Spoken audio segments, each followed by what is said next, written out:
Yes, thanks, Mike. And good morning, everyone. Actually, it's my second time in OCX. Last time is in 2024. I still remember it's my professor, also my current boss, Professor Haibo Chen, who was on the stage for the keynote, and now it's turned out to be me. So thank you very much for having me here. And my name is Yutao Liu from Huawei Hilbert Research Center in Dresden. I'm very delighted today to follow Mike because what I'm about to share is the story where how OpenAtom and the Eclipse are working together to build something bigger than anyone could do it alone. So this is my topic. And the collaboration between OpenHarmony and Eclipse Oniro is historical. The first time two major open source foundations are working together and have engaged in such deep technical collaboration. It's not just about sharing code, it's about cultivating a truly global ecosystem, which is for open intelligent devices. And the key mechanism is in the Oniro specification. It's a superset of OpenHarmony specification, while fully aligned with your EU regulation, which means the developers and the device makers can get the same technical base, which is widely and globally used. Actually, this collaboration has already producing some real results. Last year, Oniro brought OpenHarmony-based challenges into a Hackathon 2025, which is the largest stationary hackathon in Europe, hosted by TU Munich. This is the first time OpenHarmony has its programming competition in Europe, outside of China even, which is with more than 1,000 developers participated, and their enthusiasm have proved one thing, that the OpenHarmony technology has globally appeared. So let me take a step back and talk about why this matters. Why the operating system of intelligent devices are one of the most important technology areas of our time. So think of smart devices as a human body. Then operating system is its central nervous system. Downwards, it can drive the semiconductor supply chain like chipset, memory, storage, connectivity, while upwards, it serves end users and developers. It's a key to the performance, to the competitiveness, as well as the ecosystem enablement. And its evolution is driven by three forces: the hardware advancements, the application model evolution, as well as the operating system technology innovation itself. So now, actually, we are entering to an era where the intelligent devices are moving towards L3 to L4 intelligence, where the AI actively breaks down tasks and works independently with humans, as well as deliver some expert-level services. Here comes the question: how can the OS evolve to support this?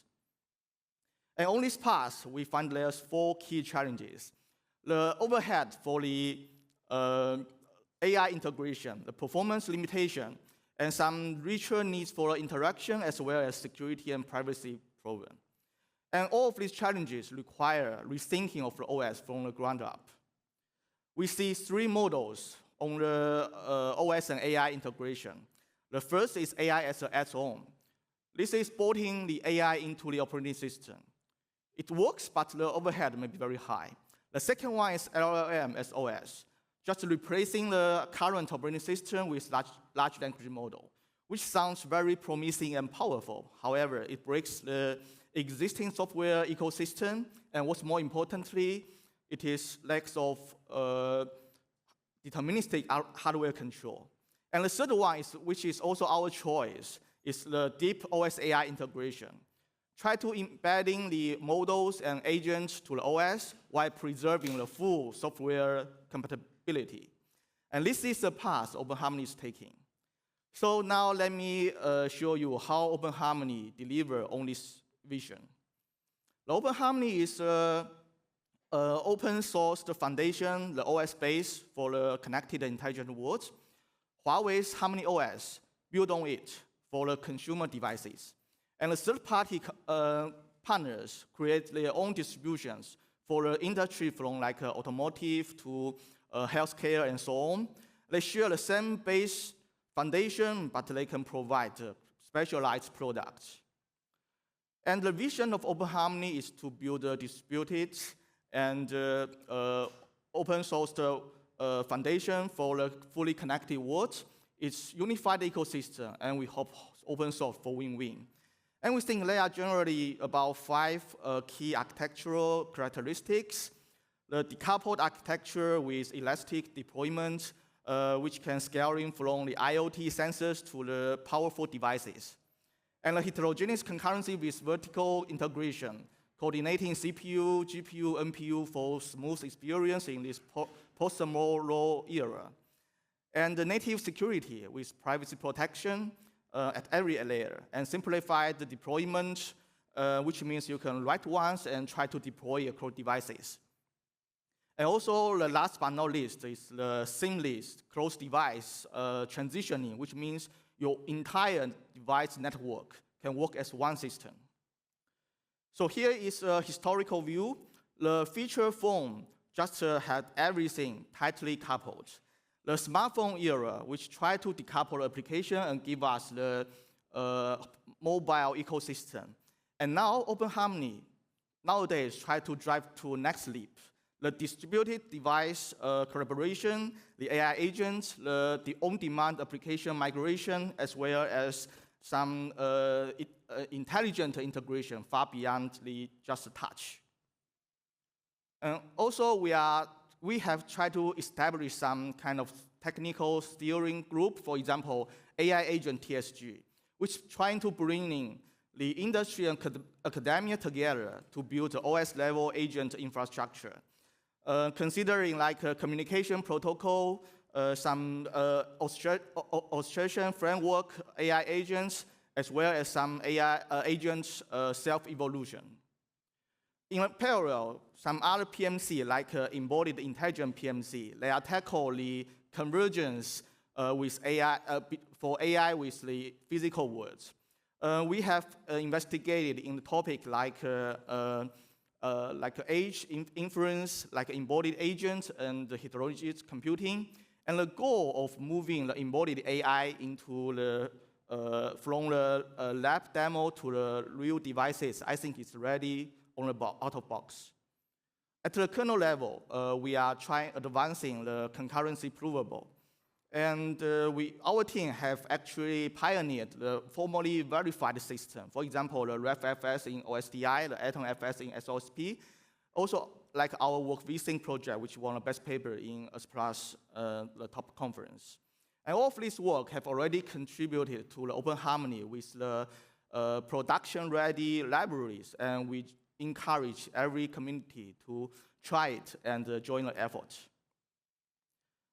And every operating system can thrive only with technology, ecosystem, and talent working together. I have covered technology, now comes with the ecosystem. OpenHarmony is the fastest growing open source root community in the world. There are already more than 10,000 community contributors and 130 million lines of code, 70 plus industry distributions, as well as 1,600 plus software and hardware products. It's already a thriving and diverse community. And Huawei have already shipped more than 50 million HarmonyOS devices based on OpenHarmony. There are more than 60 types of terminal devices, 30,000 application and meta services. And the HarmonyOS 6 was released in December last year. Beyond Huawei, there are also more than 70 distributions, as well as 1,600 products, which bring the OpenHarmony from to the transportation, the finance, industry control, mining, and so on. And all of these have proved that OpenHarmony is already the digital foundation of all industries. It's also full in some top research area. We have published paper in like OSDI, ASPLUS, SOSP, ULOS, and so on, covering different topics, including like parallel rendering, on-device LLM inference, static analysis framework, and so on. And all of these, like some concurrent work, also won a best paper in different conferences. And all of these have proved that OpenHarmony currently is not only the foundation for production, but also the platform for the research area. And we We are trying to bring OpenHarmony from China to global through the Eclipse Oniro, through our academia partnerships, through some competition like a hackathon, as well as through events like today. That is just, we believe this great technology deserves the global stages. So this is the last page. And speaking of the global stage, I'm very happy to announce that our OpenHarmony Technology Conference 2026 will be held in this October in Prague. So I'm warmly welcome all of you to join. The theme will be like OpenHarmony times AI powering the next intelligent operating system. Thank you very much for your attention.